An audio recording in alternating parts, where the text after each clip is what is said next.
Right now at 6, a Gerard man is in custody after allegedly kidnapping a child and leading Crawford County deputies on a chase. Plus, the victim in yesterday's train accident in Asbury has been identified. Also, after 25 years, the Levi Englert basketball tournament is coming to an end. We'll reflect on the past 25 years and how funds from the tournament have impacted area youth. And we're heading to ArtCon down in Neosho. The 4 states' most watched news starts now. Thank you for joining us tonight. A Gerard man is in custody after allegedly kidnapping a child and fleeing from police. Now, officials with the Gerard Police Department say they received a report of a domestic incident in progress just after noon yesterday. A woman reported that 29-year-old Bryce Bethel was at her home trying to take their child. Police say there was a protection order against Bethel, barring him from coming to the home or having the child. Before officers arrived, Bethel took the woman's car, which was later located by a Crawford County deputy. Bethel fled, then called 911 as he was fleeing the deputy, saying he'd return the child, but officials say he didn't. The deputy was able to stop the car. Bethel was then taken into custody and charged with kidnapping, violation of a protection order, theft, and additional charges related to fleeing from the Crawford County deputy. The child was returned unharmed to its mother. An update to a breaking story we first brought you last night. The Missouri State Highway Patrol has released the name of the woman killed in the train accident in Asbury. Officials identified the woman as 70-year-old Kathy Wendell of Columbus. Last night, the Missouri Highway Patrol says a car got stuck in a snowdrift over the tracks at Oak Street. Wendell stayed in the car while others pushed, but when she saw the oncoming train, she got out of the car, but she didn't get far enough away in time. The train hit the car, and then the car hit Wendell. The sun came out today. The snow was starting to melt. Nick Kelly joining us on the future. Yeah, and thankfully it's going to involve a lot more melting, Chris. We're thankfully keeping things quiet as we get this evening underway. You can see how 610, 7th and Range Line. We're still looking at clear skies up top with the last of the sun's rays starting to set off to the west. And how's this for a change? Nothing to track. We're mostly clear this evening, and a quick glimpse at the surface map shows we've got high pressure to the south and a frontal boundary to the north. That keeps a southerly breeze in place for tonight, which is going to continue to allow the temperatures to go in the right direction as we wrap up the weekend tomorrow and even going into next week. For now, though, we're starting to see middle to upper 30s popping up across the board, but as long as we have that south breeze at 5 to 10, even at times near 15 miles per hour, it's going to be a slow drop through the 30s this evening. Then we'll drop back into the lower to middle 20s later on tonight, Chris. Let's move a few spots of fog only because of the snowpack still on the ground. But I still think we can do a lot of melting throughout the week ahead. We'll break down how the week ahead is shaping up here in a bit. All right, Nick, thank you. For 25 years, the Englert family has memorialized the life of 15-year-old Levi Englert. With the help of the Boys and Girls Club of Southwest Missouri, they've hosted a basketball tournament in Levi's memory.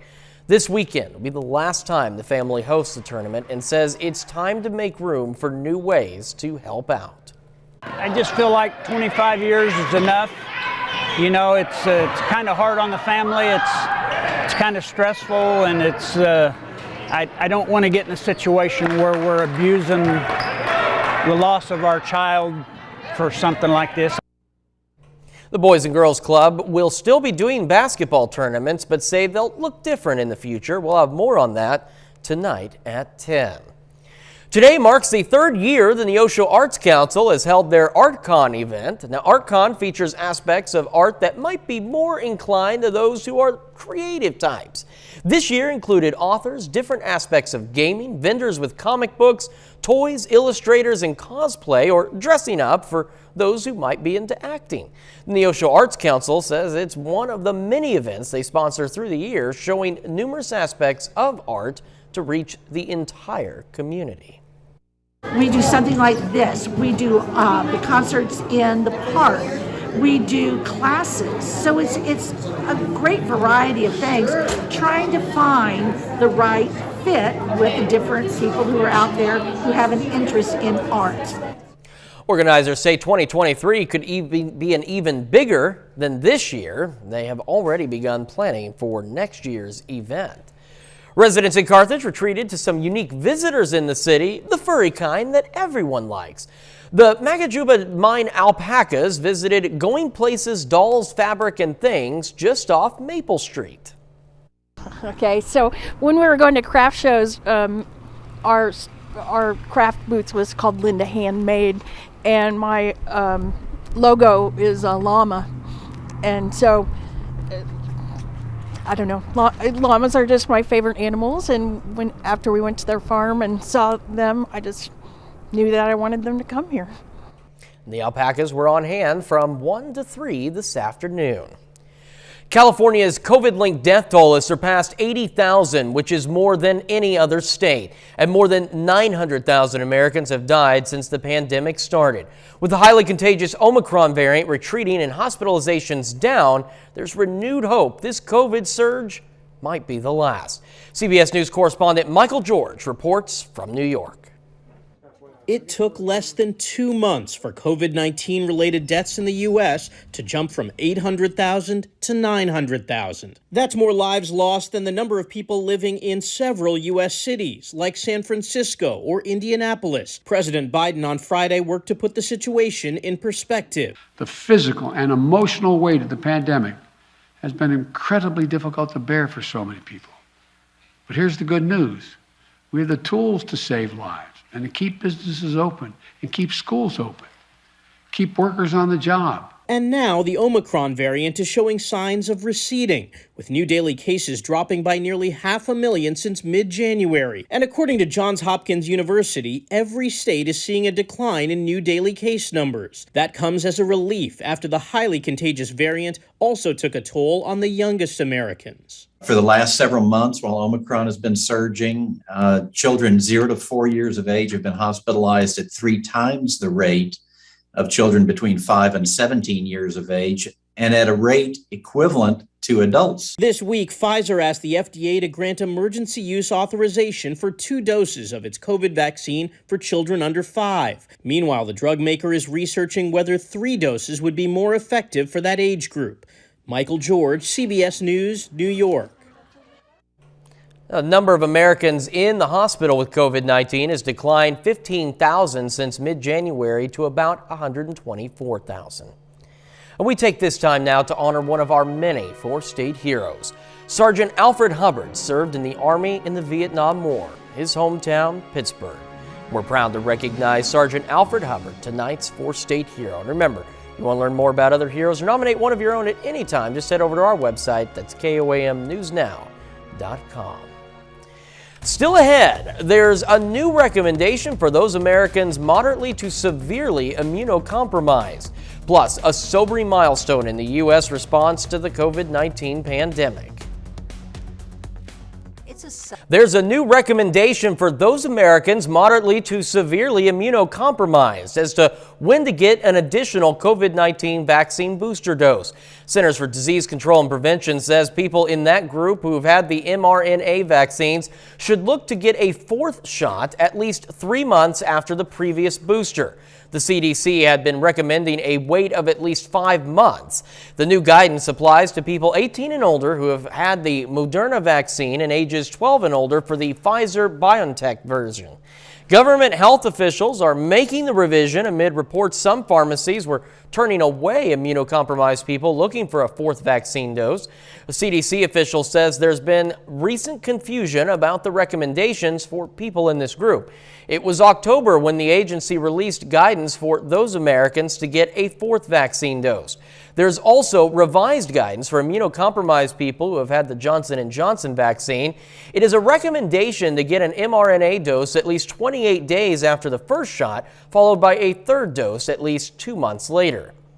A sobering milestone in the U.S. response to the COVID-19 pandemic. As of Friday, more than 900,000 people in the nation have died of coronavirus. That's according to new data from Johns Hopkins University. Experts believe the true number is much higher. U.S. Centers for Disease Control and Prevention estimate that between February 2020 and September of 2021, the number of COVID-19 deaths in the U.S. were actually more than 30% higher. CDC reports unvaccinated adults have 97 times greater risk of dying from COVID-19 than adults who are fully vaccinated and boosted. More than 3/4 of U.S. COVID-19 fatalities have been in those over the age of 65. The U.S. accounts for about 16% of global COVID-19 deaths, more than any other nation. New research on how COVID can impact pregnancy, and young children and babies may soon be eligible for a COVID-19 vaccine. Michael George is back again with some of the week's top health stories. Pfizer is seeking emergency use authorization from the FDA for its COVID-19 vaccine for children 6 months to 4 years old. The dosage is a tenth of the amount given to adults. Studies are underway testing a third dose, and the company believes 3 doses will be needed to achieve high levels of protection in younger children. Pregnant people are at risk of developing severe COVID-19 illness, and that does not differ by trimester. A new study from the University of Texas Southwestern Medical Center looked at more than 1,000 pregnant women diagnosed with COVID. Several medical groups, including the CDC, recommend pregnant people get vaccinated against COVID-19.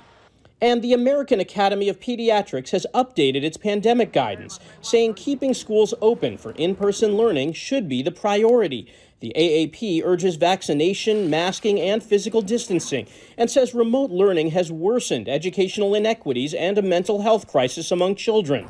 Those are some of the week's top health stories. Michael George, CBS News, New York.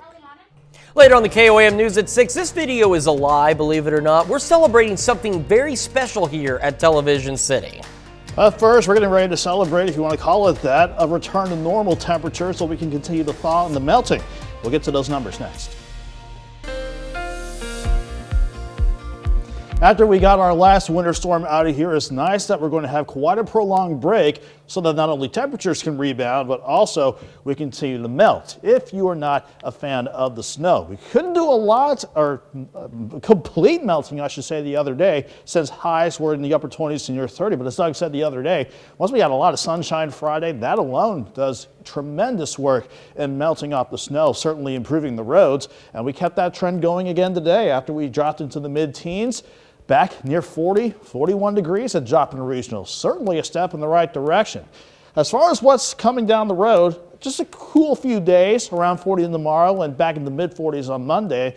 Back near normal, but still allows the melt to continue.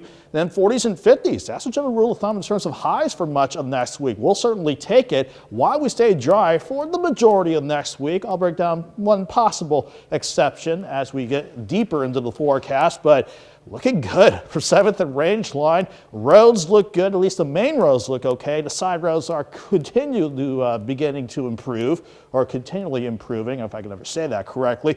38 in Joplin, south wind to 13. Humidity not too terribly high at 47%.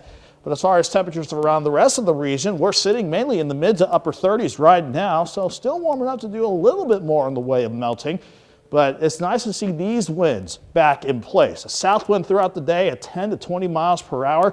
They'll stay in place throughout the evening and overnight at 5 to 15 miles per hour. That means a very slow drop through the 30s for the rest of the evening, and then eventually we'll drop back into the lower to middle 20s for your Sunday morning, with maybe a little fog to contend with in spots, certainly where there's still a decent snowpack on the ground, but looking good. Nothing to track this evening across the entire 4-state region. We got a frontal boundary to the north. That won't be an issue for us. High pressure over, let's say, Jackson, Mississippi, keeping that south wind in place. That'll push us back near 40 tomorrow. And in terms of the upper levels, not a lot happening, but there are some waves that'll build out to the northwest and try to pass on through. But you can see how we're not too concerned about the majority of those waves coming in. Once we break down how tomorrow's looking, we'll go through the overnight, mostly clear to start, and anywhere we still have a decent snowpack on the ground, we can't rule out some patchy fog. Otherwise, partly sunny skies with one weak wave to the north passing through, but we'll keep things quiet as we wrap up the weekend tomorrow. 23 in the morning, 36 by noon. Even with eventually a west wind at 5 to 10, we'll be right back near 40 for tomorrow afternoon. Here's how we look for Sunday night. Partly cloudy skies and any snow that's still there might result in some patchy fog again, but then we'll go mostly sunny. Back into the mid-40s. Certainly, temperatures edging in the right direction as we get the new work week and school week underway. Here's Tuesday. I want to watch one wave that'll pass mainly to the north, but you see how we stay partly sunny and back in the 50s on Tuesday. And this wave brings just enough moisture in here to give us mostly cloudy skies Wednesday, but we stay dry. And we're dry Thursday and Friday. One exception, though, is this wave that'll stay mainly to the north by Saturday, but this is a wave that could try to bring in some rain chances on Saturday, and it does fit Doug's pattern, so that's the next system, if you want to call it that. that we'll watch later on down the road. But nice stretch of dry weather for much of next week, Chris. 40 tomorrow, 44 Monday, 50s Tuesday and Wednesday, mainly mid-50s. So that is certainly going to continue the melt and the thaw across the region. Yeah, it's incredible how the temperatures can drop and then it dumps all this snow, and then it's like the weather prepares afterwards to melt the snow because here comes warm temps. Yeah, it's like Mother Nature's trying to please everybody. Doug and I, we got our snow, and for those that don't like it, Mother Nature heard your cries for help. All right, Nate, thank you so much. Well, coming up in sports, Missouri Southern is on the road today taking on Central Missouri, and Lamar is playing in the Warrior Classic Championship. Danny Terzer has the details next. Missouri Southern women are riding a 7-game win streak heading into their road trip. Southern hitting the floor against Central Missouri. The Lions lost the first matchup back in December. Today, early in the first, Lacey Stokes drives the lane and scores. Stokes had 10 in the first half. Then Amaya Johns on the baseline. She gets the reverse to fall. Missouri Southern up 5. A few plays later, Stokes gives to Johns, pulls up for 3, and then Stokes in transition finds Lane Skiles in the left corner. Back-to-back threes for Southern. Lions lead by 11 after 1, big first quarter. Second quarter now, it's another 3-ball from Johns. She finishes with 16 points. Lions lead at the break. Later, they extend that lead. To Maya Johns again, another triple, makes it a 10-point Southern lead. To the fourth now, Stokes around the left side gets the mid-range to fall, team high 25. Less than a minute to play, Jenny's within 3.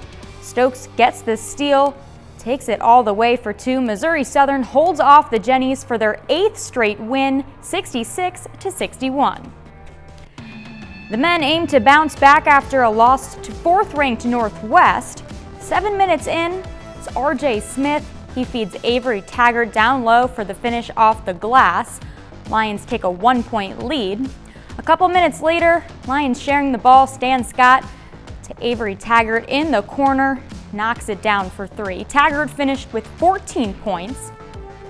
Then Alex Jones gives to Christian Bundy in the paint. Puts it in. Bundy had 12, Lions up by 4. And right before the break here, Lawson Jenkins to Winston Desiso drains the catch and shoot 3 at the buzzer. Southern going into half up 3. It stays close in the second. RJ Smith pulls up for 3. Smith had 13 points and 10 boards. Southern up 1 with 8 to go. And then under 2 minutes left, Jacor Nelson gets the tough finish plus the foul. Southern loses a heartbreaker 75-74. The Pitt State women at Lincoln today, they sweep the season series against the Blue Tigers, winning 75-55 today. Tristan Gegg leads the way with 15 points, and freshman Sydney Holmes records a double-double with 12 points and 10 rebounds.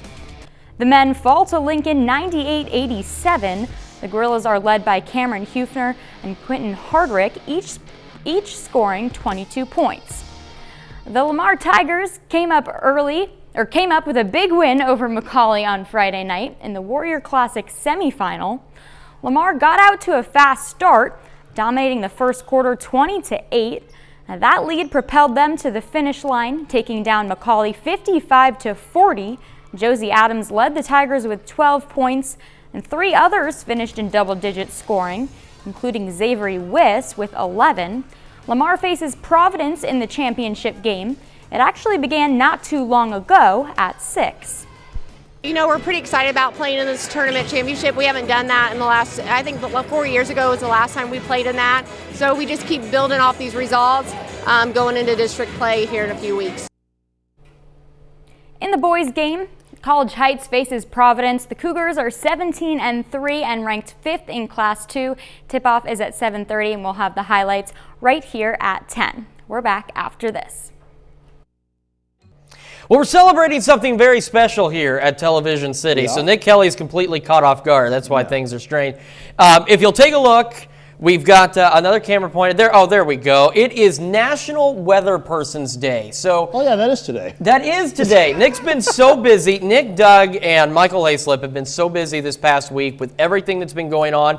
Honestly, this has been the perfect opportunity to remember why every day should be National Weather Person's Day. But Nick, since you're here right now, we want to thank you. We want to thank Doug and Michael for everything that you guys do. Winter weather, severe weather, you keep us safe, you keep us ahead of the storm, and I know the viewers appreciate what you do very much as well. And while we've got a second, quick check of that forecast from our while weather that's person. much appreciated, I'm sure many of you will appreciate this. We'll continue the melt tomorrow with highs back near 40, partly sunny skies. Then we'll just spend much of next week dry, 40s and 50s for highs. All right, Nick, thank you. That's our time for now. We'll see you back here at 9 and 10. Thanks for making us part of your night.